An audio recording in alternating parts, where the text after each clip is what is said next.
Hello everyone, welcome back to our series on the Constitution of India and Introduction।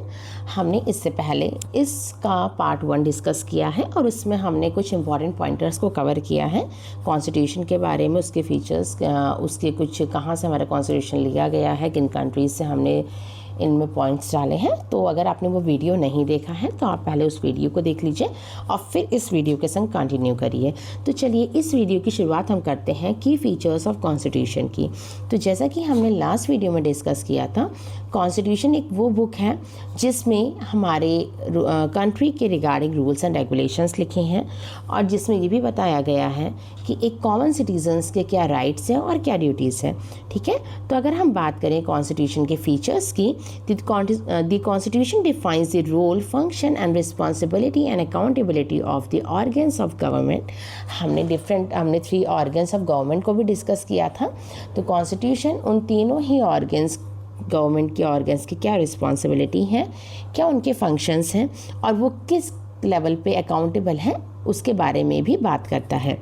It also provides the framework for the electoral system, fundamental rights, fundamental duties and directive principle of state policy. अगर हम constitution की बात करें तो हमारा constitution framework provide करता है electoral system को, जो हमारे इंडिया में इलेक्शन कमीशन ऑफ इंडिया है उनको किस तरीके से काम करना चाहिए, उसमें भी वो उनकी हेल्प करता है। हमें हमारे सिटीजन्स को बताता है कि फंडामेंटल राइट्स क्या हैं, उनकी ड्यूटीज़ क्या हैं, और directive principle of state policy के बारे में भी वो डिस्कस करता है, फ्रेमवर्क प्रोवाइड करता है। It addresses the structure of government at central, state and local level and the distribution of responsibilities among them। और इसके साथ साथ कॉन्स्टिट्यूशन एड्रेस करता है हमारे गवर्नमेंट के स्ट्रक्चर को। अगर हम गवर्नमेंट की बात करें तो गवर्नमेंट नेशनल लेवल पे अलग होती है, स्टेट लेवल पे अलग होती है और लोकल लेवल पे अलग अथॉरिटी मेंबर्स होते हैं। ठीक है, तो हर लेवल पे हमारी गवर्नमेंट का क्या काम है, उनकी क्या रिस्पॉन्सिबिलिटीज़ हैं, उनकी रिस्पॉन्सिबिलिटीज़ कैसे डिस्ट्रीब्यूट हैं आपस में, इसके बारे में भी हमारा कॉन्स्टिट्यूशन हमें बताता है। अगर बात करें हम गवर्नमेंट की ऑर्गन्स की, तो हमारे पास 3 गवर्नमेंट ऑर्गन हैं। पहला है हमारा लेजिस्लेचर। लेजिस्लेचर का काम होता है लॉस को बनाना। वो हमारी कंट्री में लॉ मेकिंग जो हमारी अथॉरिटी है वो है लेजिस्लेचर अथॉरिटी। ठीक है, ये हमारे लोगों को रिप्रेजेंट करती है पार्लियामेंट में, उनके बिहाफ में डिस्कशन करती है, डिबेट करती है। अगर नेक्स्ट ऑर्गन की बात करें तो सेकंड ऑर्गन है हमारा एग्जीक्यूटिव ऑर्गन। एग्जीक्यूटिव ऑर्गन वो ऑर्गन है जो इम्प्लीमेंट करता है लॉज को। ठीक है, और लॉस इम्प्लीमेंट करने के साथ साथ ये एडमिनिस्ट्रेशन को स्मूथली रन करने में भी हेल्प करता है और ये हेल्प करता है कि ओवरऑल डेवलपमेंट सोसाइटी का हो और सिक्योरिटी को भी ध्यान में रखता है। ठीक है, जुडिशरी की बात करें तो जुडिशरी हमारा लॉ को कितना इम्प्लीमेंट हुआ है, लोगों को जस्टिस मिला है कि नहीं मिला है, इस चीज़ का ध्यान रखता है जुडिशरी। तो ये इंटरप्रिटेट करते हैं लॉ को एंड प्रोटेक्ट करते हैं कॉन्स्टिट्यूशन को। ठीक है, interpret the loss and resolve disputes. अगर लोगों को कोई भी प्रॉब्लम है तो हम जुडिशरी, हम जज के पास जा सकते हैं, सुप्रीम कोर्ट में जा सकते हैं, हाई कोर्ट में जा सकते हैं और अपने डिस्प्यूट्स को सॉल्व करा सकते हैं। तो अगर हम बात करें ओवरऑल हमारी गवर्नमेंट के 3 ऑर्गन होते हैं, legislature, executive and judiciary. Okay, next topic है हमारा 3 tier system of government. 3 tyre मतलब कि हमारी जो गवर्नमेंट है वो कितने लेवल पे काम करती है।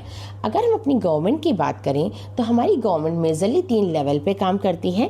पहला लेवल है सेंट्रल लेवल या नेशनल लेवल। ठीक है, सेकेंड लेवल है हमारा स्टेट लेवल और उसके बाद आता है हमारा लोकल लेवल। ठीक है, स्टेट लेवल की बात करें तो वहाँ पे जो CM वगैरह हैं ये हमारे हेड हो जाते हैं और लोकल लेवल डील करती है विलेज के इश्यूज से, रूरल एरियाज़ के इशू से, जैसे कि पंचायती राज सिस्टम आएगा हमारा लोकल लेवल के अंदर। ठीक है, इन तीनों ही लेवल में जो गवर्नमेंट है उनके रोल्स प्री डिफाइंड होते हैं, उनको कैसे फंक्शन करना है, उनकी क्या रिस्पॉन्सिबिलिटी होती है, ये कॉन्स्टिट्यूशन में प्री डिफाइंड होते हैं। वो कॉन्स्टिट्यूशन इन तीनों ही ऑर्गन्स को गाइड करती है कि इन्हें किस तरीके से डेवलपमेंट के लिए, लोगों के वेलफेयरमेंट के लिए काम करना चाहिए। ठीक है, अब नेक्स्ट टॉपिक हमारा है फंडामेंटल राइट्स।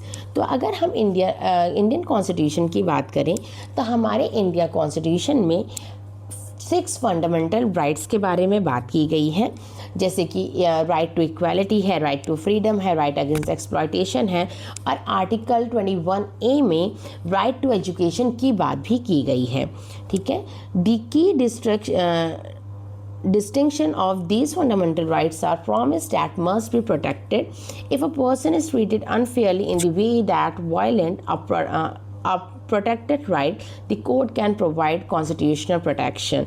इसमें ये बोला गया है कि हमारे जो फंडामेंटल राइट है, एक सिटीज़न को ये सारे फंडामेंटल राइट्स मिलने चाहिए, और अगर किसी सिटीज़न के साथ अनफेयर ट्रीटमेंट हो रहा है तो वो हेल्प ले सकता है हमारी जुडिशरी की, क्योंकि इस कॉन्स्टिट्यूशन में ये भी बोला गया है कि हमें सिटीजन्स को प्रोटेक्ट करना पड़ेगा।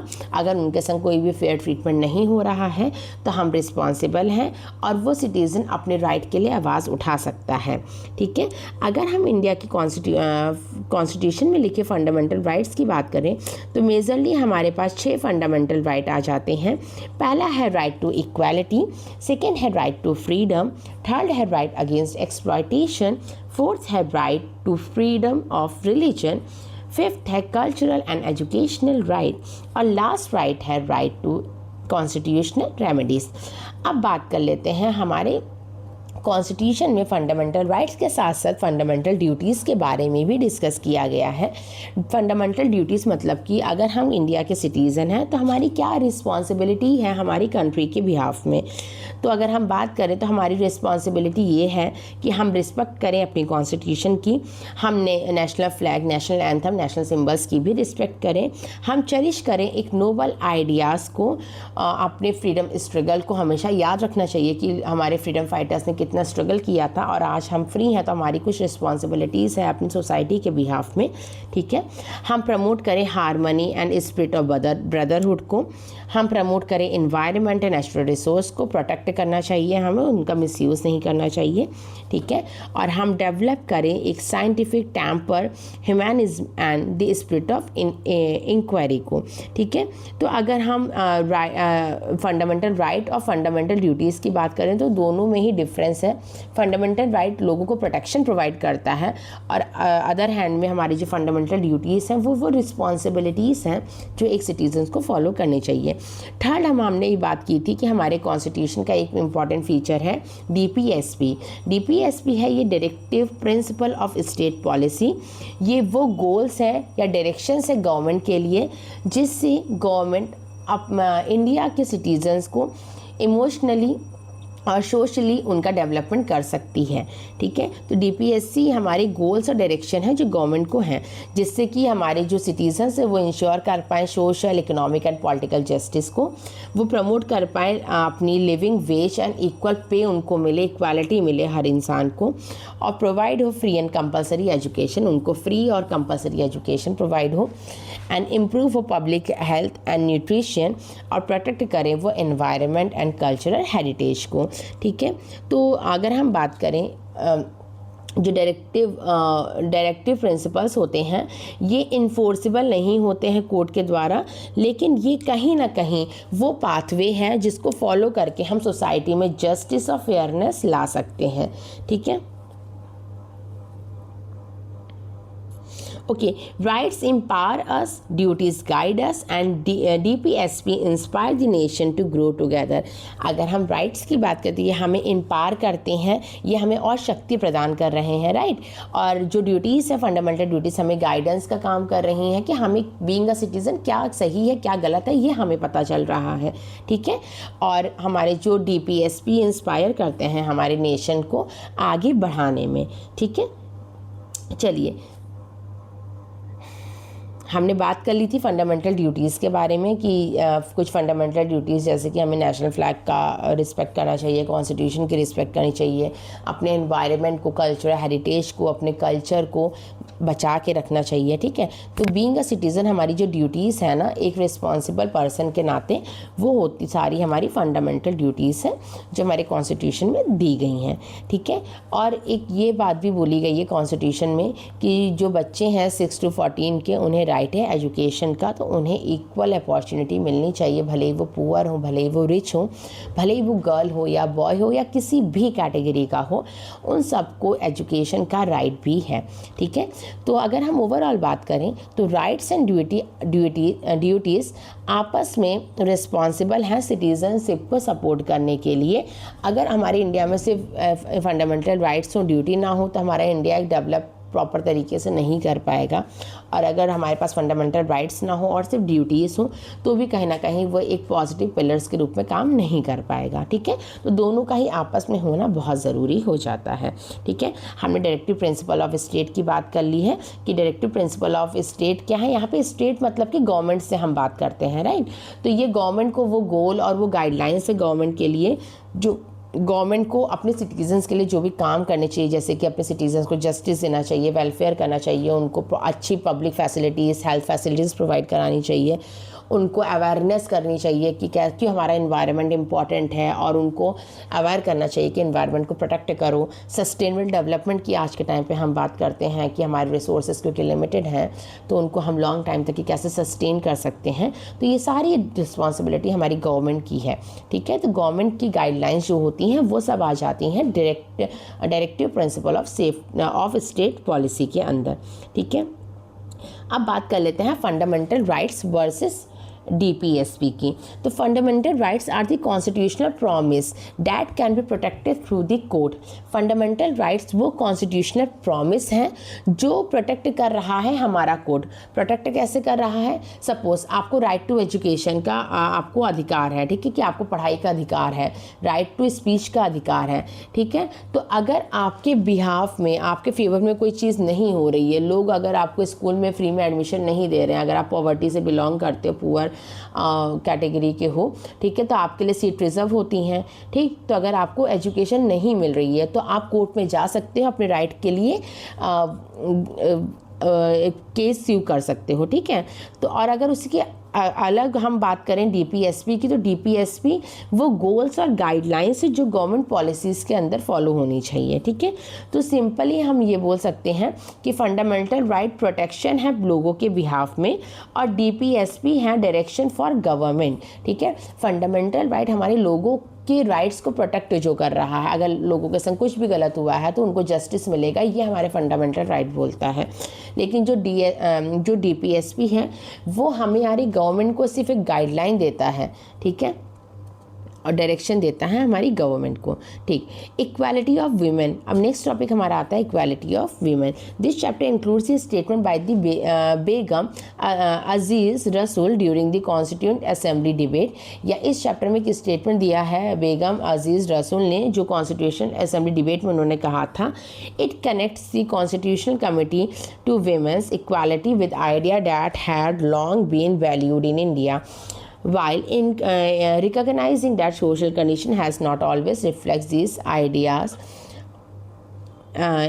in practice। तो ओवरऑल इन्होंने ये बोला था कि हमारे इंडिया में इक्वालिटी का जहाँ पे अधिकार है वहीं पे वुमेन को भी हर फ्रेज में इक्वल ट्रीट किया जाना चाहिए, उन्हें भी प्रॉपर अपॉर्चुनिटीज अवेल करानी चाहिए। ठीक है, नेक्स्ट हमारा है the constitution is a living document. अगर हम अपने इंडियन कॉन्स्टिट्यूशन की बात करें तो हमारा इंडियन कॉन्स्टिट्यूशन एक ऐसी बुक है जो एक लिविंग डॉक्यूमेंट है। लिविंग डॉक्यूमेंट मतलब कि हम इसमें अमेंडमेंट्स कर सकते हैं। अमेंडमेंट मतलब होता है चेंजेस। ठीक है, हमारी सोसाइटी में देख लो आप, डेवलपमेंट हो रहा है फ्रिक्वेंटली। ठीक है, तो हमारे सोसाइटी में जितने चेंजेस हो रहे हैं उनके हिसाब से हमें बहुत से नए रूल्स की ज़रूरत है, बहुत से नए लॉस की ज़रूरत है। जैसे आप एक छोटा सा एग्जाम्पल ले लो मोबाइल फ़ोन का। ठीक है, जब हमारे पास डिजिटल मार्केटिंग नहीं था या डिजिटल हम पेमेंट नहीं करते थे, डिजिटलाइज नहीं था, तो हमारे डिजिटल फ्रॉड भी बहुत कम होते थे। अब जैसे मोबाइल फ़ोन्स अपडेट हुए हैं तो हमारे डिजिटल पेमेंट भी आ गया है। आज के टाइम पे हम डिजिटल पेमेंट भी करते हैं। ठीक है, और उनमें फ्रॉड होने के भी बहुत से केसेस होते हैं। तो गवर्नमेंट ने हमारे कॉन्स्टिट्यूशन में अमेंडमेंट किया है और अब उन फ्रॉड के बिहाफ पर भी कुछ लॉस आए हैं, कुछ आर्टिकल्स आए हैं कि अगर कोई फ्रॉड करेगा तो जो वहाँ पे पकड़ा जाएगा, जो गलत इंसान होगा उसको पेनल्टी होगी या उस पर केस चल सकता है। ठीक है, तो ये रूल्स कब आए, ये एक्ट, ये लॉस कब आए? जब हमने जब हमने आगे हम बढ़े, हमने डेवलपमेंट किया, हमने यूज़ करना शुरू किया डिजिटलाइज पेमेंट का। जब एंशिएंट टाइम पे हम कुछ टाइम समय पहले की बात है कि जब हम सिर्फ कैश में ट्रांजैक्शन करते थे, तो डिजिटलाइज फॉर्म में जब चीज़ें नहीं थी तो उनके रिगार्डिंग ज़्यादा रूल्स भी हमारे पास नहीं थे कॉन्स्टिट्यूशन में, ठीक है। तो हम ये बोल सकते हैं कि हमारे कॉन्स्टिट्यूशन में चेंजेस होते रहते हैं। हमारी सराउंडिंग में जितने भी सोशल चेंजेस हो रहे हैं उनके बिहाफ में जिस चीज़ की रिक्वायरमेंट गवर्नमेंट को लगेगी वो उसके उस केस के अकॉर्डिंग अपना एक नया एक्ट ला सकता है। हाँ, लेकिन हम ये भी कहेंगे कि अमेंडमेंट जो होंगे ना, जो चेंजेस होंगे, हम पूरे बेस को नहीं चेंज करेंगे। हम जो एक कॉन्स्टिट्यूशन का जो एक उसकी जो बॉडी है ना वो सेम रहेगी और हम उतने ही चेंजेस करेंगे जो एक पॉजिटिव चेंज हमारी सोसाइटी में ला सकते हैं, ठीक है। तो हम ये कह सकते हैं कि हमारा कॉन्स्टिट्यूशन एक लिविंग डॉक्यूमेंट है क्योंकि इसमें रिक्वायरमेंट के अकॉर्डिंग चेंजेस किए जाते हैं टाइम टू टाइम, ठीक है। ओके, नेक्स्ट पॉइंट हमारा है इम्पॉर्टेंट अमेंडमेंट एग्जाम्पल्स। अगर हम कुछ एग्जाम्पल्स के थ्रू इसको समझें तो पार्ट 4A हमारा डील करता है फंडामेंटल ड्यूटीज़ से, जिसको एड ऑन किया गया था 1976 में। उससे पहले हमारा फंडामेंटल ड्यूटीज़ में पार्ट 4A नहीं था, ठीक है। Panchayati raj what not a part of original constitution. अभी हम जो लोकल गवर्नमेंट की बात करते हैं ना, जिसमें हम पंचायती राज की बात करते हैं, तो पंचायती राज भी हमारा ओरिजिनल कॉन्स्टिट्यूशन का पार्ट नहीं था और इसको कॉन्स्टिट्यूशन में इंक्लूड किया गया है 73rd कॉन्स्टिट्यूशन अमेंडमेंट एक्ट के अंदर 1992 में। तो हम यहाँ से देख सकते हैं कि जब भी रिक्वायरमेंट किसी चीज़ की हुई है तो गवर्नमेंट ने सोचा है और कहीं ना कहीं थोड़े बहुत चेंजेस हमारे कॉन्स्टिट्यूशन में किए गए हैं, ठीक है। तो इसीलिए हम बोलते हैं कि कॉन्स्टिट्यूशन एक लिविंग डॉक्यूमेंट है, ठीक है। अच्छा, एक दी नेशनल फ्लैग एग्जाम्पल यहाँ पर दिया गया है कि एक अमेंडमेंट नेशनल फ्लैग के रिगार्डिंग भी आया था कि 2004 से पहले सिटीजन्स को रिस्ट्रिक्शन थी कि वो अपने घरों में नेशनल फ्लैग को नहीं लगा सकते हैं, लेकिन 2004 में सुप्रीम कोर्ट ने ये बोला कि अब से उन्होंने फंडामेंटल राइट के अंदर, फ्रीडम ऑफ एक्सप्रेशन के अंदर उन्होंने ये कहा कि अब से अगर हमारे सिटीजन्स घर पे फ्लैग लगा रहे हैं तो वो एक इनलीगल एक्ट नहीं है, ठीक है। तो कहीं ना कहीं यहाँ पर भी अमेंडमेंट्स हुए हैं।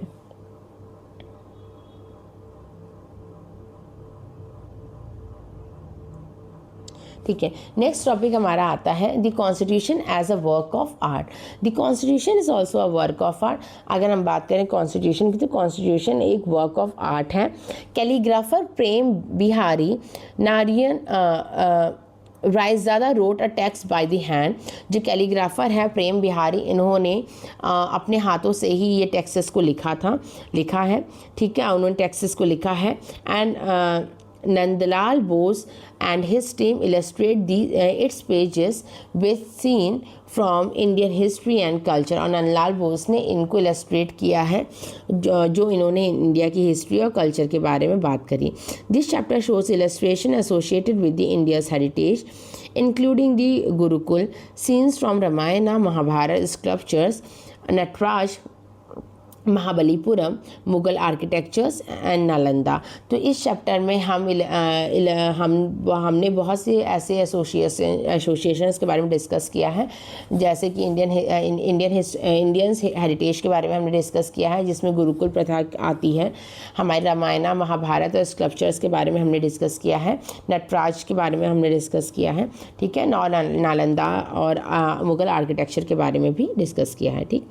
Okay, understanding the preamble. अब बात करते हैं कि प्रियम्बल क्या है। अगर हम प्रियम्बल की बात करें तो प्रियम्बल एक एसेंस है, ठीक है। हमारा कॉन्स्टिट्यूशन बहुत बड़ा है, उस कॉन्स्टिट्यूशन के जो इम्पोर्टेंट पॉइंट्स हैं ना वो प्रियम्बल में लिखे हुए हैं। ये इंट्रोडक्शन है हमारे कॉन्स्टिट्यूशन का, ठीक है। और जो हमारा प्रियम्बल है वो हमें वैल्यूज़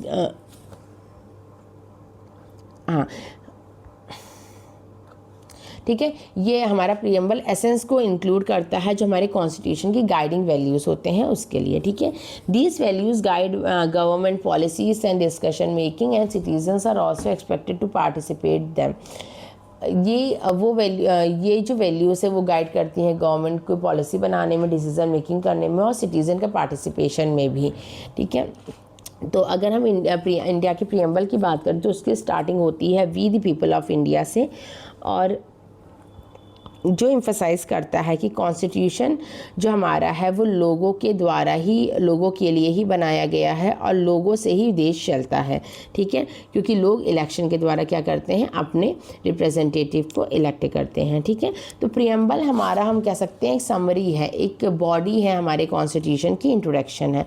प्रीएम्बल में अगर बात करें तो प्रीएम्बल में हमारे कॉन्स्टिट्यूशन के बारे में लिखा है सोवेरियन सोशलिस्ट। तो सोवेरियन हमने डिस्कस कर लिया कि जो इक्वालिटी को हमारा सोशल जस्टिस और इनइक्वालिटी को रिड्यूस कर रहा है। सेक्युलर मतलब कि हर रिलीजन को इक्वल ट्रीटमेंट देना। डेमोक्रेटिक रिपब्लिक मतलब कि हमारी जो इंडिया है ना, वहाँ पे जो स्टेट हेड है, स्टेट हेड मतलब कि हमारी जो नेशन के हेड है वो प्रेसिडेंट होते हैं। तो प्रेसिडेंट का भी इलेक्शन, प्रेसिडेंट का भी अपॉइंटमेंट इलेक्शन के द्वारा ही होता है। प्रेसिडेंट कभी भी हायरार्की से हमारी इंडिया में नहीं अपॉइंट होता है। तो इसका मतलब कि हमारी इंडिया डेमोक्रेटिक रिपब्लिक को भी फॉलो करती है और इंडिया कॉन्स्टिट्यूशन के हिसाब से लोगों को जस्टिस, लिबर्टी, इक्वालिटी और फर्टिनिटी का भी राइट है। ठीक है, तो हम कह सकते हैं कि प्रीएम्बल हमारे इंडियन कॉन्स्टिट्यूशन का एक इंट्रोडक्शन है, जिसको पढ़ के हम ये जान सकते हैं कि हमारे कॉन्स्टिट्यूशन में किन चीज़ों के बारे में मेजरली बात की गई है। ठीक है, ओके, चलो हमने डिस्कस कर लिया सोवेरियन क्या होता है। Sovereign means India has the supreme authority to make the decision. India के पास एक सुप्रीम अथॉरिटी है कि वो अपने डिसीजंस को खुद बना सकता है और उसको अपने डिसीजन को बनाने के लिए किसी भी इंटरनल एक्सटर्नल मैटर में किसी और की रिक्वायरमेंट नहीं है कि बाहर से कोई लोग आएँ और हमको गाइड करें। नहीं, हम खुद इतने पावरफुल हैं कि हम अपनी डिसीजन मेकिंग खुद कर सकते हैं। ठीक है, सोशलिस्ट मतलब कि रिड्यूस करना सोशल इकोनॉमिक इनइक्वालिटी को और सोशल वेलफेयरमेंट की बात करता है हमारा इंडियन कॉन्स्टिट्यूशन। सेक्युलर मतलब कि इंडिया में हर किसी को अपने फ्रीडम है कि अपने रिलीजन को वो फॉलो कर सके। ठीक है, और इंडिया की कोई भी ऑफिशियल रिलीजन नहीं है। ठीक है, अलग अलग लोग हैं, अलग अलग रिलीजन में विश्वास करते हैं और कोई भी उनको फोर्स नहीं कर सकता है अपने रिलीजन को ना फॉलो करे ताकि वो। ठीक है, डेमोक्रेटिक मतलब कि यहाँ पे लोगों को इक्वालिटी है और यहाँ पे लोग अपने रिप्रेजेंटेटिव को इलेक्शन के द्वारा सेलेक्ट करते हैं। रिपब्लिक मतलब कि हमने समझ लिया था जो इंडिया में हेड है, हेड ऑफ द स्टेट है, मतलब कि जो प्रेसिडेंट है उनका अपॉइंटमेंट इलेक्शन के द्वारा ही होता है, उनको कहीं से भी हायरार्की अपॉइंटमेंट नहीं मिलता है। ठीक है, जस्टिस मतलब कि हमारे कॉन्स्टिट्यूशन बोलता है कि लोगों को सोशल, पॉलिटिकल, इकोनॉमिक जस्टिस होना चाहिए। अगर उन्हें कोई भी प्रॉब्लम है तो वो कोर्ट में जा सकते हैं और केस को लड़ सकते हैं। ठीक है, और हमने बात करी है कॉन्स्टिट्यूशन की कि कॉन्स्टिट्यूशन हमारा क्या है, एक लिविंग डॉक्यूमेंट है। जैसे हमने ये डिस्कस किया था कि 1976 में हमारी फंडामेंटल ड्यूटीज़ को ऐड ऑन किया गया था। 1976 में ही हमारा सोशलिस्ट एंड सेक्युलर टर्म को भी प्रीएम्बल में ऐड ऑन किया गया था और 1992 में पंचायती राज सिस्टम को 73rd अमेंडमेंट के अंदर ऐड ऑन किया गया था। ठीक है, लिबर्टी मतलब क्या होता है, freedom of thought and expression. ठीक है, कि हम अपने विचारों को एक्सप्रेस कर पाए, इसकी फ्रीडम हमारे कॉन्स्टिट्यूशन हमें देता है। इक्वालिटी मतलब है कि हर रिलीजन का पर्सन, हर कोई भी कास्ट हो, कोई भी जेंडर हो, कोई भी लैंग्वेज बोल रहा हो, वो सब आपस में इक्वल हैं, सबके लिए इक्वल लॉज बने हैं।